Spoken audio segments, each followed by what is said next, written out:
Hey comic fans, welcome to EmpireCV.tv and another week's worth of books. Today we're going to talk about a couple things that happened, or actually one thing that happened last weekend, one that's happening this weekend before we get going. Thank you to everyone who came through for 24-hour comic book day, 9 a.m. last Saturday to 9 a.m. on Sunday. People came in, we had a full house, they completed 24 pages, written and drawn within the 24 hours. It was amazing, it was intense. We started a new tradition, 5 AM Frisbee. It was incredible. We're falling asleep, we go outside into the cool, crisp air, threw the Frisbee around for a half hour, had a great time. Everybody was ready to go for the last 4 hours. That was a good time last weekend. The good time this weekend is brought to you by Hainanu Saulque. You never thought you'd say that about him because he is so not a good time. But this weekend it's brought to you by Rosebud XII, Rosebud 12. You can find it on Facebook, you can find it on the web, you can go to EmpireCV.com and see a link on the right. There is a Back to the Future limited edition, hand screen printed, 50 count, going to be signed by the artist and numbered that you can pick up this weekend. It's Saturday from 4 to whenever I kick everybody out. So come on down, support local, get your Back to the Future print, and just have a good time with us. That being said, we have got a ton of books for you this week, and I've been getting a few complaints from people, and they say I always talk about the same thing. It's always, oh my God, Ben, you love Peter David's X Factor, Walking Dead is amazing, Buffy. You know what? So this week, just to shut you up, and not you, because you didn't say anything to me. It's, you know who you are. Just to try something new, I have actually tried a bunch of new comic books. Things that I hadn't read in a while, things that I've never read. So let's jump in here.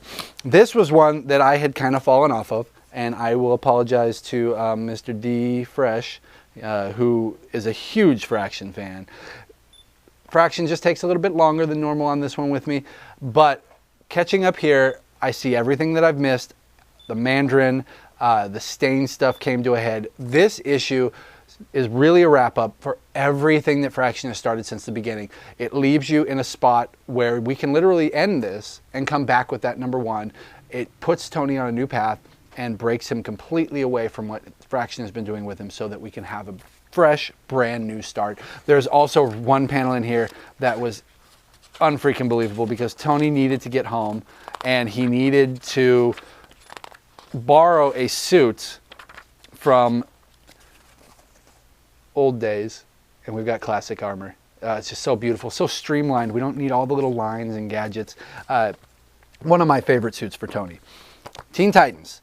This is Cassie's origin. Wonder Girl. It takes us back to when she was a kid on the road with her mom, who was an archaeologist. She falls in love. They have intimate relations, and they have a great time traveling the country together. Then things go bad. They find the ancient artifacts. She gets hers, she gets the armor, and I don't want to ruin too much for you who are reading it, but things end horribly with her and Diesel. The fact that she could take her relationship seriously with someone named Diesel was beyond me. But a must for Cassie fans, a must for Teen Titan fans. Shadow, I wanted to try the Garth Ennis book. I hadn't tried it because I'm a huge Garth Ennis fan when it comes to certain things, but he has turned me off a little bit recently with a lot of things he's done because it's just a little too much for me. I didn't think I was a prude, and then Garth proved me wrong. But the Shadow is nothing like that. It's classic pulp. This one, he's in China. He's hunting down Japanese soldiers who are trying to take gold. This one is the wrap-up of an arc. Number 7 starts a fresh new storyline, and he finds out what evil lurks in the heart of men in that issue. Talon, number 0, didn't blow me away. Just a quick origin story showing how one of the Talons got away, broke out from the Court of Owls, and went into hiding for the last 7 years. He finds out that the Court of Owls has been disbanded or beaten by Batman, goes back to Gotham to try and find out if this is true, and if so, get on with his life without running in fear. Opens up with him going to some of their old locations to try and find out if there's any activity that people like Batman wouldn't even know about. Of course, he's confronted by another Talon, and it goes from there. The stuff with the Court of Owls, Batman's wrapped up in Joker, all kinds of other stuff going on there. The Court of the Owls looks like it's going to continue here because this is where he's going to try and hunt down the people who are involved while they're at their weakest. So it's Snyder plotting. We have another gentleman, I apologize to you, James Tynion IV. that because I didn't know who you were. And I should with a name like that. It sounds like he's somebody. So it was a fun read, very Kubert art style in that guy. And here's the two. I asked two people to pick out something that I have never read, and they picked out, the first one gave me Kiss Girls, because he knew that I would never read this. Not because I don't like Kiss, only because I don't like Kiss comics. I don't know what to say. No, there's so much on my plate, I never would have picked this up. This one here is 4 teenage girls going to an amusement park. Their friend's father is opening up a new ride. It's a 4D Kiss ride. They get on. It turns out there's evil involved, the destroyer of all things, the desolator, I can't remember what they called him. He turns the 4 girls, well, he doesn't turn them into it. He brings out their inner Kiss. 4 girls get superpowers, turn into female Kisses. They're attacked by robot werewolves. There's demons. It was a roller coaster ride, to say the least. Kiss Girls. This is number 7, I believe, number 5, and this is only part 1. The other issues are all about Kiss themselves. Now, this one was a lot of fun. The Bravest Warriors, brought to you by the people from Adventure Time. It is an intergalactic crew, title says it all, of the Bravest Warriors as they take on world problems such as sexism. They take on horror movies. They go to laser tag. It is the most random. I've never seen Adventure Time. This might be what it's like. It is a really random book.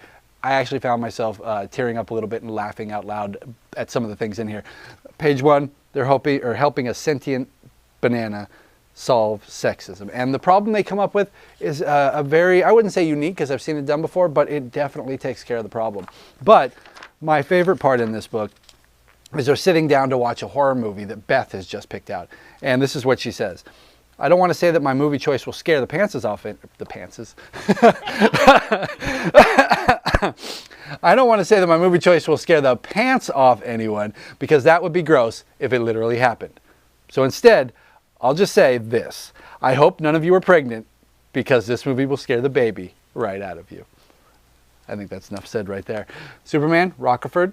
We've got the Angel of Krypton and Hell on Earth Prelude. It's all happening here. That's the book. Ghost. Spider-Man's catching up to number 700. I'm not supposed to talk about the other books I like. I can't mention that Spike from the pages of Buffy is here. We've got Punisher Warzone that is a continuation of what Rucka was doing with the other ones. Really good stuff. End of Incredible Hulk. Fantastic Four's FF's last issue is here. Captain America's last issue. They're all coming to a head. We've got more Consequences, more Ultimates, more Red Lanterns, Jonah Hex. It's going to be a good week. All of these Marvel titles are coming to a head. They're going to be ending. They're going to be starting up with new number 1s. It all revolves out of the AVX stuff. You don't necessarily have had to have read it. You'll get a lot more to it or from it, and you'll understand kind of the conclusion to what's been going on for the last 8 years in the Marvel Universe if you read AVX. However, if you don't, and if you haven't been keeping up with these books, you can start on the number 1s because they're going to be giving you a brand new fresh start with new teams. The one that's out so far is Uncanny Avengers. I thought it was a great read. There was a return of a classic villain and kind of a definitive end to Charles Xavier to make sure he's not coming back. Thank you very much, you guys, and have a great week.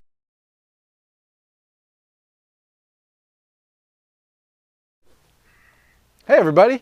Welcome. Welcome to. Hey everybody! That's. Hey, true believer! Monkey!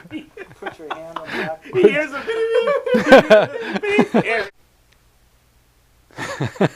Hey, comic fans! All right, here we go.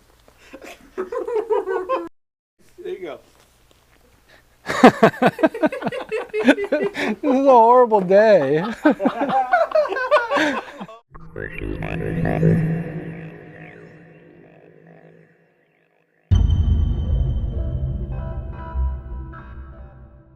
Audio.